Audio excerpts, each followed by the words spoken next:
টাকা কামানোর জন্য, ধন উপার্জন করার জন্য আমরা সকলেই চেষ্টা করে থাকি। আমরা সকলেই প্রতিদিন সকাল থেকে রাত অবধি আমরা চেষ্টা করি, কাজ করে থাকি যেন টাকা উপার্জন হয়, বেশি পরিমাণে টাকা উপার্জন হয় এবং আমাদের বাড়িতে যেন ধনের পরিপূর্ণ হয়ে থাকে, পকেট যেন সর্বদা ভর্তি হয়ে থাকে। অনেক ক্ষেত্রে দেখা যায় যে এমন কিছু ব্যক্তি থাকে যারা খুব কম সময়ে অনেক ধনবান হয়ে থাকে, যারা খুব কম সময়ে জীবনের প্রতিটি ইচ্ছাকে পূর্ণ করতে পারে, প্রতিটি মনোকামনাকে পূর্ণ করতে পারে, প্রতিটি স্বপ্নকে পূর্ণ করতে পারে। এবং অনেক এমন মানুষকেও দেখে থাকি যারা সকাল থেকে রাত অবধি অনেক বেশি চেষ্টা করার পর, অনেক বেশি পরিশ্রম করার পরও তাদের ভাগ্যে ততটুকু জোটে না যতটুকু তারা পরিশ্রম করে থাকে। সারা জীবন তাদের অভাব অনাটনের মধ্যে দিয়েই তাদের যেতে হয়। ধনকে উপার্জন করার জন্য, বাড়িতে সঞ্চয় বৃদ্ধি করার জন্য, ব্যাংক ব্যালেন্স বৃদ্ধি করার জন্য ধনকে আকর্ষণ করতে হবে, টাকাকে আকর্ষণ করতে হবে। এবং টাকাকে আকর্ষণ করার জন্য মা লক্ষ্মীকে প্রসন্ন করতে হবে। এবং মা লক্ষ্মীকে প্রসন্ন করার জন্য আপনাকে ছোট ছোট কিছু বিশেষ নিয়মের প্রতি লক্ষ্য রাখতে হবে এবং সেই নিয়মগুলিকে অক্ষরে অক্ষরে পালন করতে হবে। যখন আপনি কোনো তেমন নিয়ম পালন করছেন, যে নিয়ম পালন করলে মা লক্ষ্মী প্রসন্ন হয়ে থাকে, সেই নিয়মগুলি তৎক্ষণাৎ একজন ব্যক্তির জীবনে অনেক উপকার দিয়ে থাকে, অনেক কার্যকারিতা হয়ে থাকে। তো আজকে আমি আপনাদেরকে তেমনই কয়েকটি নিয়মের কথা বলবো। সেই নিয়মগুলি করার জন্য আপনাকে কোনো ধরনের বিধি মানতে হবে না, কোনো নিয়ম মানতে হবে না, বা কোনো ধরনের আপনাকে কোনো সামগ্রী আপনাকে ব্যবহার করতে হবে না। শুধু এই কথাগুলিকে, এই নিয়মগুলিকে আপনাকে মেনে চলতে হবে। যে বাড়িতে এই নিয়মগুলিকে মেনে চলে, যে বাড়িতে এই নিয়মগুলিকে গুরুত্ব দেওয়া হয়, সেই বাড়িতে মা লক্ষ্মীর কৃপা অবশ্যই পড়ে থাকে। বিশেষ করে এই নিয়মগুলি তারা মেনেই থাকে যারা খুব ধনী ব্যক্তি। তো এই নিয়মগুলিকে মন দিয়ে শুনুন এবং এই নিয়মগুলিকে অবশ্যই আপনিও মেনে চলুন, যেন আপনার বাড়িতেও ধনের যে পরিমাণ, সেই ধনের পরিমাণ যেন বৃদ্ধি হয়ে থাকে, পকেটে টাকা বেশি থাকবে, বাড়িতে সঞ্চয় বৃদ্ধি হবে, ব্যাংক ব্যালেন্সও আপনার বৃদ্ধি হবে। এবং আপনি যে কাজ করছেন না কেন, কি কাজের দ্বারাই আমাদের জীবনে ধন আসে, কাজের দ্বারাই আমরা উপার্জন বৃদ্ধি করতে পারি বা আমাদের উপার্জনটি আসে। তো আপনার কাজও আপনার বৃদ্ধি হবে, কাম কাজে আপনার মনোযোগিতা বসবে। তো সর্বপ্রথম যে উপায়গুলির কথা বলবো, সেই উপায়গুলিকে জানার পূর্বে একটি কথা আপনাদেরকে অবশ্যই রিকোয়েস্ট করব, যেন যারা আজকে চ্যানেলে নতুন রয়েছেন চ্যানেলটিকে সাবস্ক্রাইব করেন, ভিডিওটিকে একটি লাইক অবশ্যই করে দেবেন যাতে ভিডিওটি অন্যেরা দেখো উপকৃত হতে পারে, তার জন্য একটি শেয়ারও করবেন। এবং এই চ্যানেলটিকে ভালো লাগলে যারা নতুন রয়েছেন তারা চ্যানেলটিকে সাবস্ক্রাইব করে অবশ্যই নেবেন। তো বন্ধুরা, সর্বপ্রথম যে নিয়মটি হচ্ছে সেটি হচ্ছে আপনার বাড়িতে আপনি অবশ্যই ধন সঞ্চয় করছেন। আপনি আপনার পরিমাণ অনুযায়ী, আপনার সঞ্চয় অনুযায়ী, আপনার উপার্জন অনুযায়ী আপনি ধন সঞ্চয় করে রাখছেন। আমরা সকলেই সেই কাজটি করে থাকি, বাড়িতে ধন সঞ্চয় করি, টাকা কিছু আমরা জমা করে থাকি। তো আমরা সাধারণত টাকা জমা করি কোথায়? আমাদের বাড়িতে তেমন একটি বিশেষ জায়গা থাকে, সেই জায়গাটি আপনার আলমারি হতে পারে বা আপনার কোনো ড্রয়ার হতে পারে। আপনি যে জায়গায় ধন রাখবেন, যে জায়গায় আপনি টাকা রাখবেন, টাকার পরিবর্তে সেখানে অন্য কোনো জিনিস রাখবেন না। অনেকে কি করে, সে টাকার জায়গায় যেখানে সে টাকা রাখছে সেখানে সে কাগজ রাখছে, কিছু লেখে রাখছে। আপনার সেই জিনিসগুলিকে আপনি অন্যত্রে রাখুন, কিন্তু যেখানে আপনি টাকা রাখছেন সেখানে শুধুই টাকা রাখবেন। এবং টাকা রাখারও একটা নিয়ম আছে, টাকা কোনোদিনও ওপেন অর্থাৎ খোলা অবস্থায় রাখতে নেই।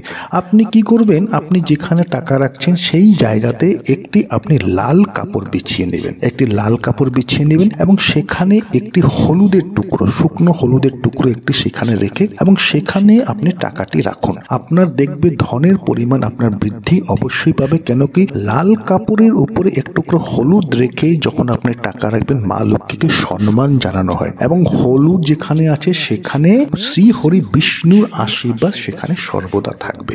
তো তাই এইভাবে আপনি আপনার বাড়িতে টাকাকে আপনি রাখবেন। দ্বিতীয়তে হচ্ছে প্রতি শুক্রবারে আপনি অবশ্যই পায়েস বানাবেন, প্রতি শুক্রবারে পায়েস বানাবেন এবং সেই পায়েসটি আপনি বিকেলবেলা নিয়ে আপনি যে কোনো মন্দিরের বাইরে যেখানে দরিদ্র ব্যক্তিরা থাকে, আপনি 1 জন 2 জন 3 জন আপনার সামর্থ্য অনুযায়ী আপনি সেই পায়েস তাদেরকে খেতে দিন। এতে কি হয়, শুক্র আপনার ভালো হবে। শুক্র যখন ভালো হয় মানুষের শুক্র ভালো হওয়া মানে আপনার জীবনে গাড়ি বাড়ি ধন সম্পত্তি ভৌতিক সুখটি আপনি লাভ করতে পারবেন। শুক্র মানুষকে সকল কিছু দিয়ে থাকে। শুক্রকে ভালো রাখা অবশ্যই দরকার। তো শুক্রকে ভালো রাখার জন্য, শুক্রের কৃপা পাওয়ার জন্য আপনি প্রতি শুক্রবারে আপনি আপনার সামর্থ্য অনুযায়ী পায়েস বানিয়ে, যারা দরিদ্র ব্যক্তি, যারা ভিখারি রয়েছে, দরিদ্র ব্যক্তি রয়েছে, বিশেষ করে যদি আপনি কোনো বৃদ্ধ মানুষ পান যারা খুবই দরিদ্র, যারা অসহায়, তাদেরকে আপনি সেই পায়েসটুকু আপনি খেতে দিন। এবং যখন আপনি তাদেরকে খেতে দিবেন সেই পায়েস, আপনি হৃদয় থেকে যত্ন সহকারে আপনি খেতে দিবেন। যেমনটা আপনি আপনার বাড়ির লোকের সঙ্গে করছেন, ঠিক তেমনি যত্ন সহকারে তাদেরকে নিজের আত্মার থেকে মন ভরে তাদেরকে সেই জিনিসটি করুন, খুশি মনে করুন। দেখবেন আপনার শুক্রটি খুব সুন্দর এবং খুব ভালো হবে। 3 নম্বর যে কাজটি হচ্ছে, সেই কাজটি হচ্ছে আপনি যখন তুলসী তলায় যখন আপনি প্রদীপ জ্বালাবেন, আপনি প্রতিদিন তুলসী তলায় প্রদীপ জ্বালান। আমাদের বাড়িতে, হিন্দুদের বাড়িতে প্রতিদিন প্রদীপ জ্বালানো হয় তুলসী তলায় প্রদীপ জ্বালানোর পর আপনি তুলসী গাছকে পরিক্রমা অবশ্যই করবেন। তুলসী গাছকে যে বাড়িতে পরিক্রমা করা হয় সেই বাড়িতে ভগবানের কৃপা পড়ে। তাই তুলসী গাছে প্রতিদিন যখনই আপনি প্রদীপ জ্বালাচ্ছেন সন্ধ্যার সময়, সেই সময় আপনি তুলসী গাছকে পরিক্রমা অবশ্যই করবেন 3 বার পরিক্রমা, তার চাইতে বেশি করতে পারেন, কিন্তু 3 বার আপনি পরিক্রমা আপনি অবশ্যই করবেন। মা তুলসীর কৃপা থাকে এবং শ্রীহরি বিষ্ণু অত্যন্ত খুশি হয় এই কাজটিতে। তো এই কাজটিকে আপনি অবশ্যই করবেন। 4 নম্বর যে উপায়টি হচ্ছে একটি দক্ষিণমুখী শঙ্খ আপনার পূজা ঘরে, আপনার বাড়িতে পূজা ঘর রয়েছে, ঠাকুরের আসন রয়েছে, সেখানে একটি দক্ষিণমুখী শঙ্খ অবশ্যই রাখবেন। যে বাড়িতে দক্ষিণমুখী শঙ্খ থাকে, বাস্তু দোষ যদি থাকে, সেই বাড়িতে বাস্তু দোষ কোনো ক্ষতি করতে পারে না, সর্বদা পজিটিভ এনার্জি সেই বাড়ির উপর থাকে। তো দক্ষিণমুখী শঙ্খ একটি অবশ্যই বাড়িতে রাখবেন পুজো স্থানে, এবং প্রতিদিন সেই দক্ষিণমুখী শঙ্খটিকে আপনি ধূপধুনো দেখাবে। দক্ষিণমুখী শঙ্খ যদি আপনার বাড়িতে থাকে, শ্রী হরি বিষ্ণু এবং মা লক্ষ্মীর কৃপা সর্বদা আপনার বাড়ির উপর থাকবে। তাদের দয়া দৃষ্টিতে আপনার বাড়িটি থাকবে।